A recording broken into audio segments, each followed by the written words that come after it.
Whoa! Right out the gate, a visible injury and a story of domestic violence. This courtroom just got very real very fast. But notice how calmly the judge handles it, professionalism and compassion in one move. What would you have said if you were in her place? Hi, what happened to your eye? My ex-boyfriend. Oh, I'm so sorry. I hope you're giving her information of how to take care of that. I've talked to her about that and Your Honor, we have a sensitive subject that we need to bring up today as well. All right. If you all will meet me in the hallway, I'll talk to you in the hallway. Just have a seat. Thank you. If you'll have a seat, counsel, and I'll speak to attorneys.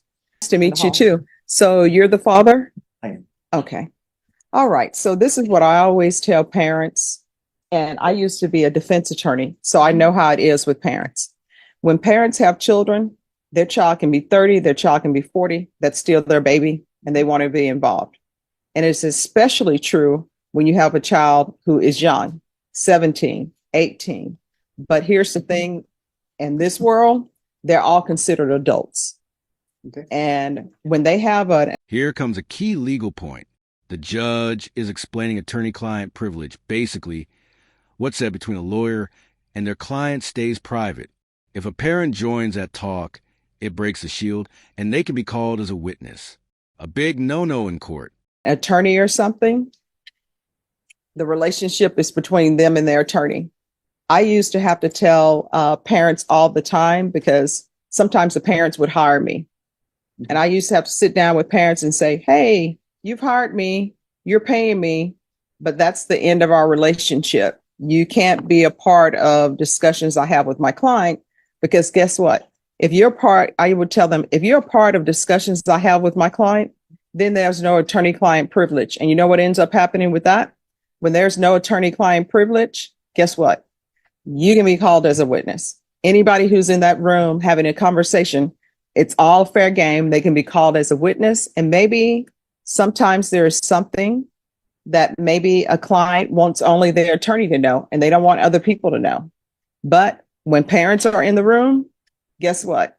That all goes by the wayside. And sometimes we have to let our children go and let our children be adults. So on this side of the fence, I would always tell parents, it's great. I need you to be supportive. I need you to make sure that my client, your child, is keeping their mental health great. They know that everybody is rooting for them and are a part of their team. And I would tell them, but that's where it ends. And it can't go past that because when it does, there's an issue.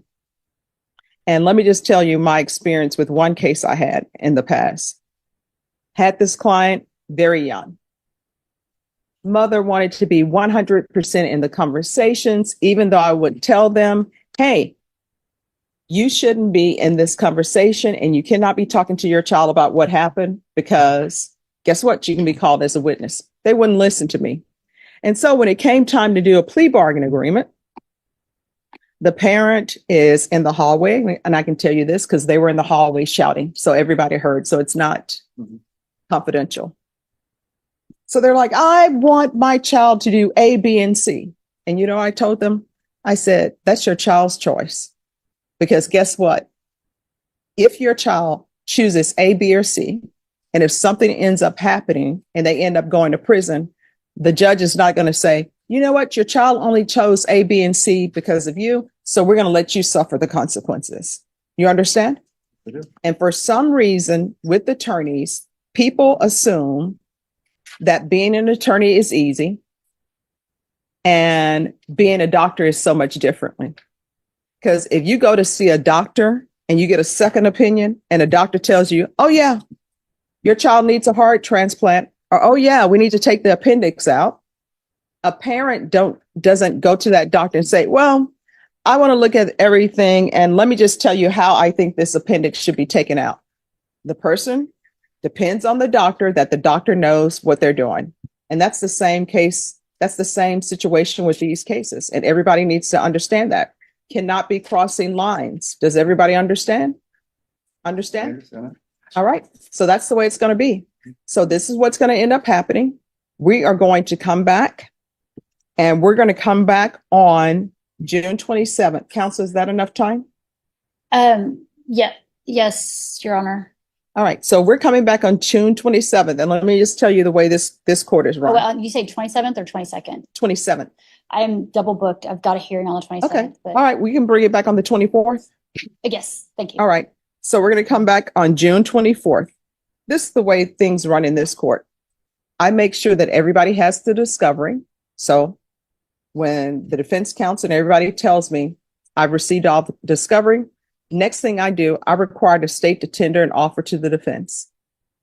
And the defense has an ethical and legal obligation to tender that offer to their client and tell their client what the consequences are of the offer. Then I give everybody a plea deadline date because I want people to think about whether they want to accept the plea or not accept the plea. If they decide not to accept the plea, when I give them the plea deadline date, then that plea deadline date has expired and the next setting is going to be a jury trial. And if somebody after that plea deadline date has expired decide, oh gosh, I don't want to go to trial. Now, the father starts quoting legal codes like he's fresh out of law school, and Judge Boyd isn't having it. Do you think it's okay for parents to read the law and challenge attorneys? Or should they leave it to professionals? Drop your thoughts below, backhand index pointing down. The only way I'll accept a plea is for good cause. Otherwise, they'll have to plea open to the court. All right, everybody understand? Any questions, Dad? I do have one Sure. question, Judge. Yes. When your child has a serious, persistent mental illness and a developmental disorder, and that is recognized and should be recognized early on in the Article 1622 of the Code of Criminal Procedure. And there's been multiple suicide attempts. All right, let me stop you right there. So here's the thing. With regards to that, that is something for her attorney to address. What you should do as a parent is turn information over to the defense attorney if you think it's something that she needs to know or is something that her client wants her to know. You understand? So here's the thing. You got to cut the string. And when I say cut the string in the court, I mean court the court as in your daughter and her attorney need to be able to have conversations in private. Now, if her attorney wants information from you, then the attorney will ask you, say, hey, I need some information from you. These are records. Maybe I need these records. I'm trying to get these records. Do you have these records? This is something that I want to view. That's completely up to the attorney. But what you're telling me right now and quoting code sections to me, guess what that tells me? You're trying to be an attorney and you're not an attorney. Did you go to law school? I didn't go to law school. So there's the thing. People think that they can read penal codes. They can read the Code of Criminal Procedure and that's it. And not to step on anybody's toes, but for criminal law, when you're practicing criminal law, you know what your Bible is? Your Bible for your profession is this book. And you see how thick this book is? And so if I were not an attorney, guess what? I would see one section and I'm like, oh, that section says that. D is for done. But that's not the way it works. This entire code, guess what?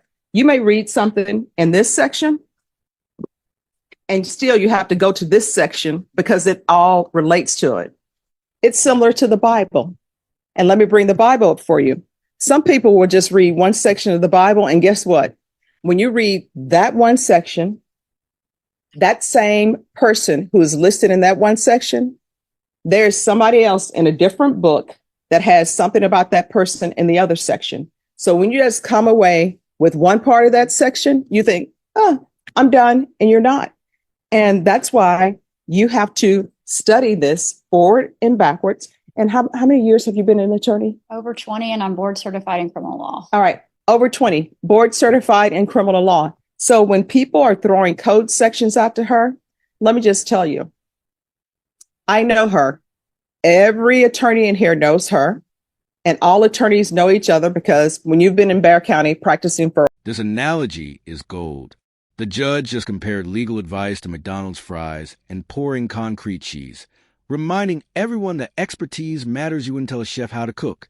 So don't tell a lawyer how to argue law. Classic courtroom wisdom. over 20 years, people know you, people know your work. What I can tell you is she would not be board certified in criminal law if she didn't know this book and know the updated part of the book. And what do you do for a living? I have been the president of an international Fortune 400 company in Okay. Mexico City. So let me ask you this. Yes. How would you feel is if you are doing that job, and how many years have you done that? 20. You've done that for 20 years. And I just walk into your place of business and I'm telling you how to run things and telling you what the law is about something that you've been doing for all your adult life. Maybe you wouldn't take offense about it, but I guarantee you when I left the room, you know what you'd probably say? Who does she think she is? She doesn't have a degree in this. She hasn't even worked in this field and is trying to tell me how to do it. And for me, that's with any job. For example, I wouldn't go to McDonald's and tell them how to cook their fries. I haven't cooked their fries. I don't know how to cook it. I would not go to a contractor and tell them how to pour concrete. I may think I know how to pour concrete, but the little things I know about pouring concrete, you have to have it at a certain temperature. Otherwise, it's going to crack. You have to mix it appropriately. That's why when you see people out here mixing all their concrete with quick concrete, sometimes it doesn't go right because there are certain things that experience, knowledge, and education treat you about it. So here's the thing at the end of the day. At the end of the day, this is her attorney. From what I've seen, it appears to the court that she's following through on all mental health issues, if there are any. You know why I know? Because I put in here, refer to mental health court. And I know that she's been working on doing that. That's why it's in here. Otherwise, it wouldn't be. And you know how I know that? Because she requested it. So when you come to me about the code of mental health, I already know she knows about that because otherwise it never would have been requested. Judge Mack? Sure. And of course, As long as you're not quoting the law to me. I won't go for long, Your Honor. Okay. Of course, she did go to mental health, and that's where we discussed, and that's the absolute right place to be. Just a month ago during a suicide attempt, I said, I really finally have insurance and I'd like to get inpatient care for her because it's a very, serious issue. Okay. And I was direct, no, let's hold off until we can get. So here's the thing though. The advice that she's given your daughter and the advice that maybe she's given you, that's from her legal perspective. And she's trying to protect your daughter's legal rights because this is a criminal case, right? So that's what's happening. So what we're going to do, I'm sure she probably already has, but I'm sure she'll do it again. If your daughter wants to, she's going to discuss with her what the offer is. And we're going to come back. Either she's going to accept the offer, not accept the offer. And either we're going to be in jury trial or we're not going to be in jury trial. That's where we are. But I will tell you this, whenever you're meeting people and you're meeting people in their profession and you want to talk to them, don't quote them things about their profession. I know that she's not going to take it as a slight, but people tend to not like that because people pay more what the cost of a mortgage for their degrees. And Pay attention. This is one of the most powerful moments. The judge calls a courtroom a minefield, meaning every decision has consequences. If parents withhold key info, their child could step on a legal landmine. That metaphor, brilliant and chilling. they spend a lot of time, experience, and knowledge doing what they do. And I don't know of any defense attorney who would purposely try to lead their client down the wrong path. And I've never seen her try to purposely lead her client down the wrong path. And just my experience of a judge with her, I've never had to tell her what the law is. Okay. All right. Is there anything else? There is. Yes. My client had a mental health evaluation that her father has possession of and is refusing to relinquish, from my understanding. I would like to get that today. All right. So here's the thing. I can't force you to turn over things to her, but get this. She needs information in order to represent your daughter, right? So that's what she needs in order to represent your daughter. Whether you want to turn it over or not, that's completely up to you. Here's another thing I would always tell my clients and my clients' parents. This center of the courtroom, which we call the well of the courtroom, is a minefield. Your child, I am directing them on where to walk in this well. That's a minefield. I'm behind protected glass. I'm going to be just fine. But when I'm telling them to turn right, it's based upon all the information that you've given me or withheld from me. And when I tell them to turn right, I would always tell them they have no choice. They're going to go right. Now, when they turn right because of some information you haven't given me, and I'm going by the information that I have, is there going to be an explosion? If there's an explosion and it's because of some information you had that you didn't give me, that's all on you. So if people care about their children, this attorney, it's confidential. So if she receives something, guess what? It's confidential. It's something that she's received. Maybe it's something she wants to discuss with her client or not. It's not something that she is going to turn over to the state unless that's something she thinks should be done. So if you want to hold on to that, then that's up to you for holding on to it. But if you say you want to help your child and she's telling you she needs that information, I mean, what do you think she's going to do with the information? You know? Well, I would say, I'd love to hear what her understanding of Michelle's mental. Here's the thing. Sure. I want you to internalize what I'm saying. She doesn't have to talk to you. You're not her client. What she's telling you is you have information, and I'm assuming you want her to see the information. So either you want her to see it and study it and give it to her, or you don't. If you don't, that's fine. I can't legally force you to turn that over to her. But what I'm telling you is, if this is a child and you say you love your child, which I'm assuming you do, I've just told you the information you turn over to her is information you've given to her. Her medical records are confidential. She's an adult, so I don't even know why you have them in the first place, because she is an adult. Those medical records are her medical records. They are not yours. She is not a child in the eyes of the law. So if you have something that would help her attorney represent her better and you love her, you probably should turn it over. The end. That's it. The end. All right.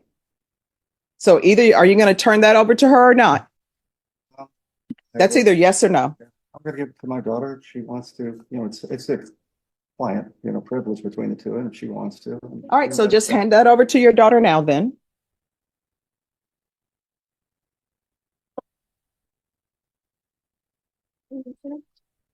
All right. Is there any? This ending hits hard.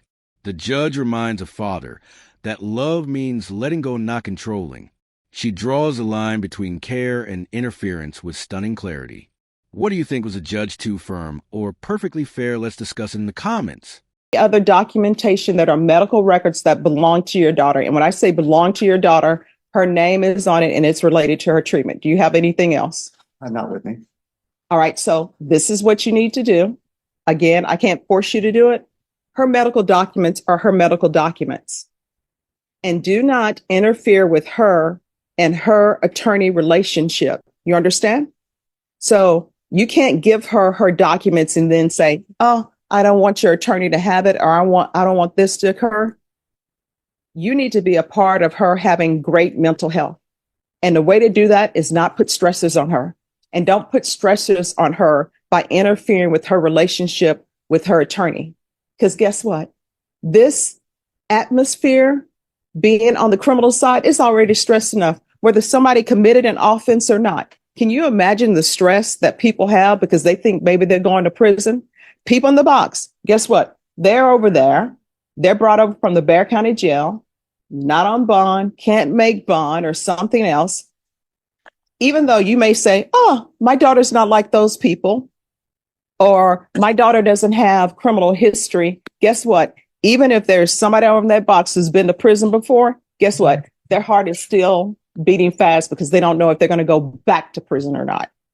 So this is a stressful situation for her. Don't make it any more stressful. You understand? All right. Thank you very much. Thank you, Your Honor. You're welcome. Reset to the 24th. Yes. All right. I'm going to take up these three cases. Then we're taking our break for lunch. Appropriate places. Yes, ma'am. Did you understand you're charged with injury to the elderly, bodily injury? That's a third-degree felony. Range of punishment is anywhere from 2 to 10 years in prison and up to a $10,000 fine. Yes, ma'am. If you have a plea with the state, the court does not have to follow your plea. If for any reason the court does not follow your plea and gives you more than you bargained for, the fact that you entered a plea will not be used against you and you will be allowed to withdraw your plea. Did you understand? Yes.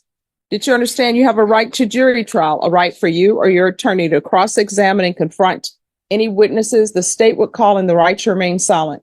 Yes. Did you understand by entering this plea, you were giving up those rights? Yes, ma'am. And did you intend to give up these rights and enter into a plea?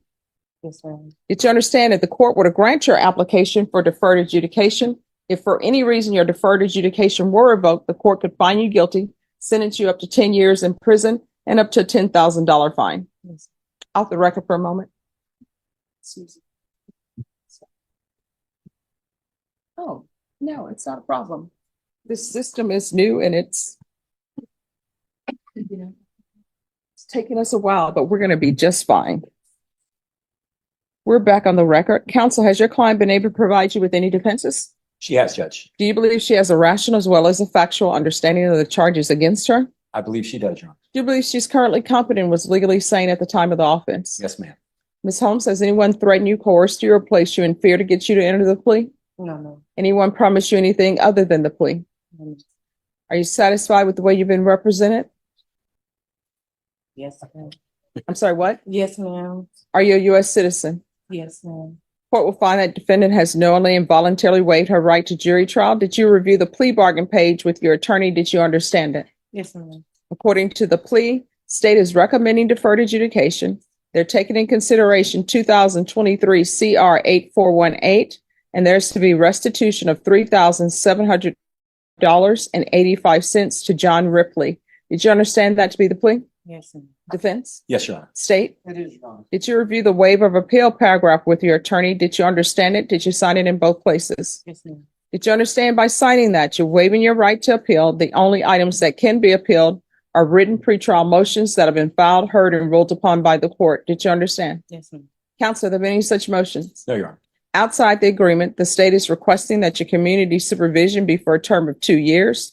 There be a TAP evaluation, 150 hours community service restitution, no contact with John Ripley or Feather Point Road, San Antonio, Texas, 78233. Did you understand those are recommendations from the state and the court does not have to follow those recommendations? Yes. Then to the offenses charge, how do you plea? No contest. State, any evidence? No objection, Your Honor. And state, have you conferred or spoken to the complainant? Yes. All right, thank you. You may be excused. Did you review the document entitled Waiver and Consent to Stipulation of Testimony and Stipulations with your attorney? Did Yes. you understand it? Yes, ma'am. Did you sign it in all the appropriate places? Yes. Again, did you understand you have a right to jury trial, a right for you or your attorney to cross-examine and confront any witnesses the state would call in the right to remain silent? Yes. Did you understand that today the state will be presenting evidence in the form of witnesses' statements and police reports, but most importantly, there will be no live testimony? Did you understand? Court will find that defendant has knowingly and voluntarily waived and consented to stipulation of testimony and stipulations. Court will accept into evidence states exhibits 1 and attachments, and the court will review the same. After reviewing states exhibits 1 and attachments, the court will find there is sufficient evidence to find you guilty.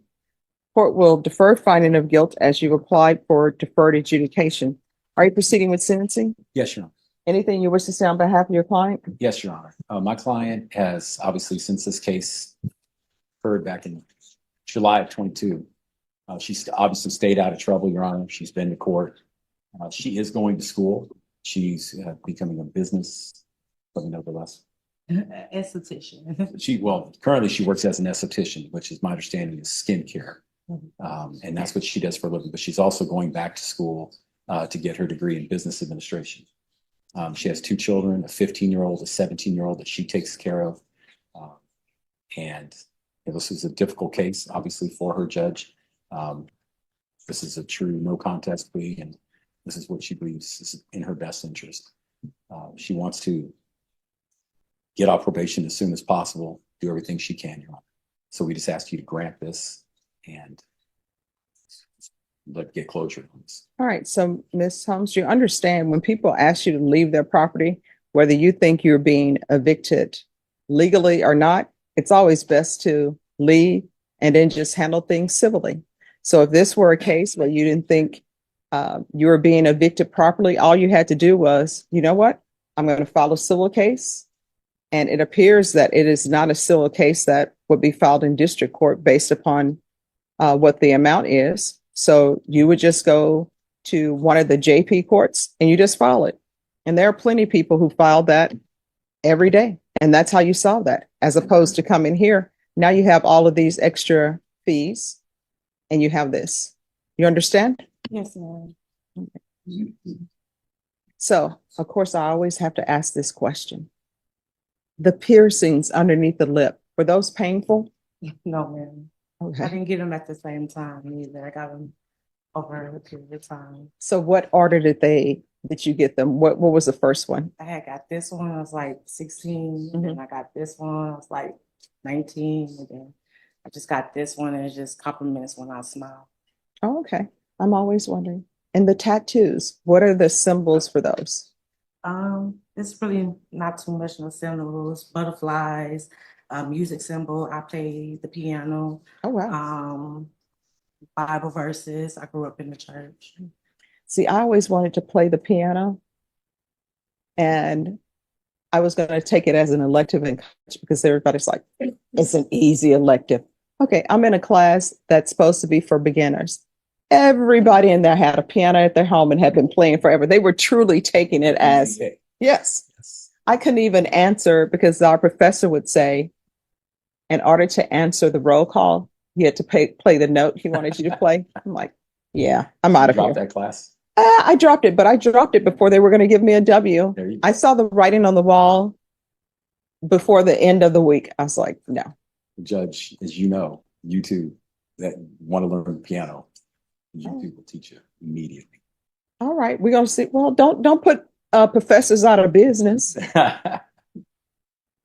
All right, so you're currently employed. Okay. So this is what the court is going to do. The court is going to sentence you to 2 years deferred adjudication. Take in consideration 2023 CR 8418 and state, do you have that? There's going to be regular reporting by Zoom. Thank you.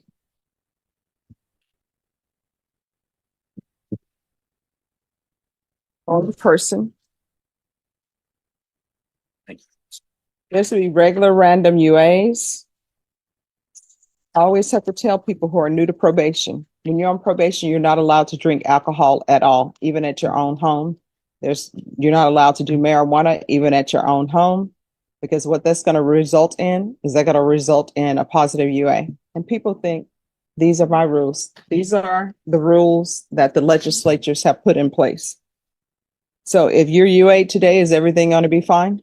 All right. What's going to be in your system? All right. So we're going to do random UAs and we're going to test for levels.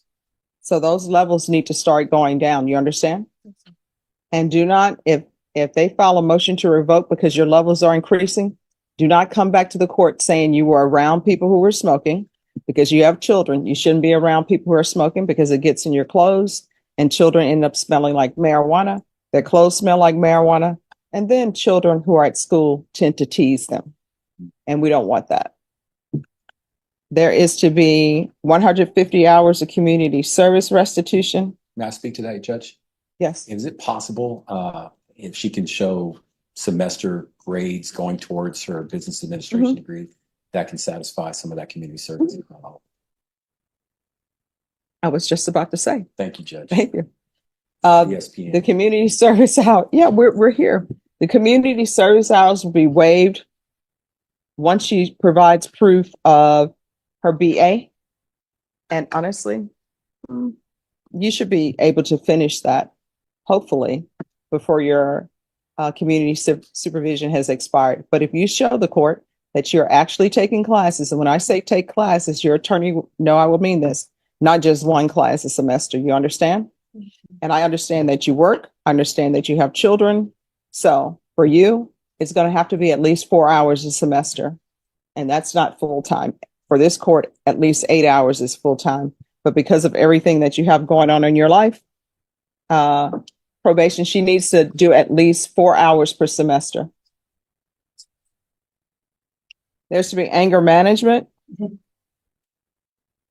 There's to be no contact with John Ripley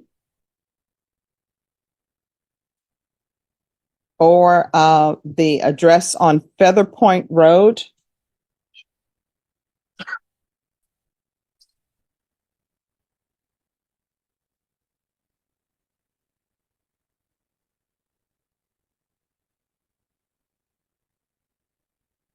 And there's to be the restitution amount of $3,755.85 to John Ripley.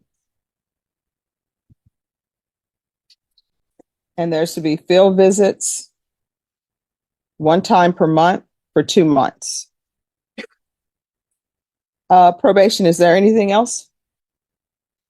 Thank you. Proof of employment within 30 days.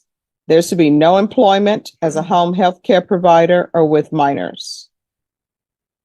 And Judge, was the fine probated? Is that something I need to address? There was no fine asked for. You're welcome. Probation, anything else? Is there anything else you need from the court to be successful? All right. Did you review the document entitled Trial Court Certification of Defendant's Rights to Appeal with your attorney? Did you understand it and did you sign it? Yes, ma'am. Because this is a plea bargain agreement, because I followed your plea bargain agreement, and because you waived your right to appeal, you do not have the court's permission to appeal. Off the record, in this court, to be successful in probation, communication is key. If you have an issue, let your probation officer know about it. If you feel as though your probation officer isn't addressing it, you can always come back to the court and we'll take it up. All right. Do you have any questions? All right. Good luck to you. Thank you, Judge. May I be excused? Yes. Thank Once she talks to probation. Yes. Luis De Leon.